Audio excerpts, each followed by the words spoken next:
Here's something that might surprise you. In medieval times, people could literally buy their way out of punishment for sins.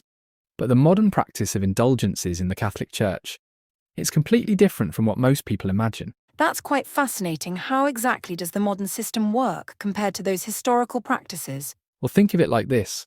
When you break something valuable, you might be forgiven, but you still need to make amends. An indulgence isn't about forgiving sins.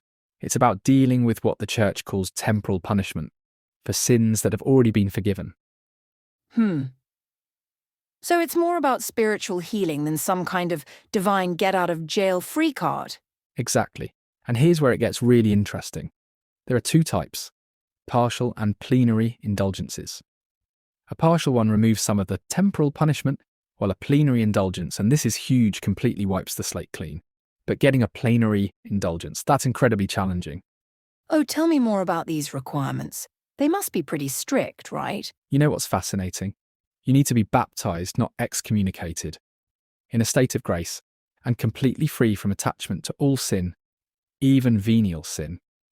Plus, you need sacramental confession, Eucharistic communion, and specific prayers for the Pope's intentions. Most theologians say achieving all this is, well, pretty rare.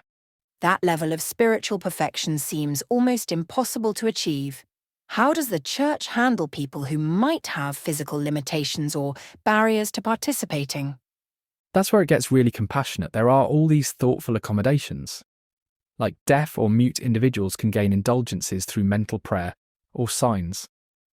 And if someone has legitimate impediments, their confessor can modify the requirements. It's this beautiful blend of strict spiritual standards and practical flexibility. The whole system seems much more sophisticated than I initially thought. What about the authority structure behind all this? Oh man, it's like this incredibly detailed spiritual bureaucracy. The Pope has supreme authority, and then it flows down through cardinals, bishops, and this fascinating office called the Apostolic Penitentiary. But here's something wild: you can actually obtain these indulgences for the dead through something called suffrage. So the living can help souls who have already passed on? That's profound. Right? And there are these surprisingly practical rules about it all. Like if a church where you are supposed to perform an indulgenced act gets destroyed, you have 50 years to rebuild it in roughly the same place. They've thought of everything. The modern system seems to really balance tradition with accessibility. How has it evolved over time? Well, that's what's so fascinating. They've transformed it from what people often think of as a medieval transaction into this sophisticated tool for spiritual growth.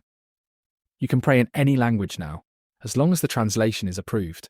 And while you can only receive one plenary indulgence per day, there's this beautiful exception: you can still receive one at the hour of death, even if you've already received one that day. Looking at all these details really changes the whole narrative around indulgences, doesn't it? Absolutely, and I think that's the bigger lesson here. What might seem like an outdated practice actually reveals itself to be this incredibly nuanced system of spiritual development. It's not about buying forgiveness, it's about encouraging genuine spiritual transformation while meeting people where they are. That's quite a journey from medieval times to modern practice. You know what's really striking? It shows how religious traditions can evolve and adapt while maintaining their essential meaning. It's this delicate balance between preserving ancient wisdom and meeting contemporary spiritual needs.